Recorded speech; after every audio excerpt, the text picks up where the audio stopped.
Buat kalian yang sering nonton di XX1, ternyata perusahaan ini juga punya saham loh.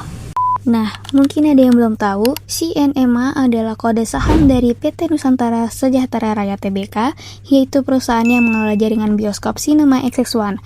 Perusahaan ini bergerak di sektor communication service, khususnya di bidang hiburan. Pembelian saham CNMA pada tanggal 30 April 2026 lalu. Alasan aku memilih saham ini karena Cinema XX1 merupakan jaringan bioskop terbesar di Indonesia. Selain brandnya yang sudah kuat, perusahaan ini juga masih terus berkembang. Jadi menurut aku cukup menarik untuk dianalisis. Lalu bagaimana pergerakan harganya? Saat pembelian harga saham CNMA berada di sekitar Rp110 per slot. Setelah itu, selama bulan Mei sampai menjelang cut-off pada tanggal 21 Juni 2026, harga sahamnya justru mengalami penurunan. Pada penutupan perdagangan terakhir sebelum cut-off, harganya berada di kisaran Rp88 per slot. Kalau dihitung, berarti nilai sahamnya turun sekitar Rp22 per slot, atau sekitar 20% dari harga saat pembelian. Kenapa harga saham bisa turun? Ada dua alasan utama. Yang pertama, karena kondisi pasar saham secara keseluruhan. Saat itu, IHSG sedang mengalami pelemahan, sehingga banyak saham ikut turun termasuk CNMA. Yang kedua, karena adanya sentimen dari investor.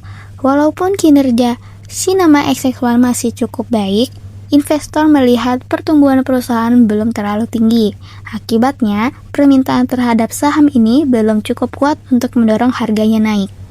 Kalau dibandingkan dengan prediksi awal, sebenarnya sempat memperkirakan harga saham CNMA punya peluang naik. Pada saat itu, harganya sudah mengalami koreksi dan fundamental perusahaannya juga masih bagus.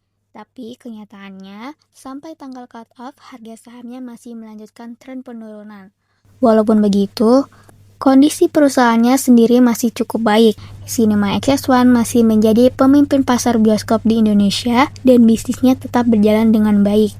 Jadi, penurunan harga saham ini lebih dipengaruhi oleh kondisi pasar dan sentimen investor, bukan karena perusahaan yang mengalami masalah besar.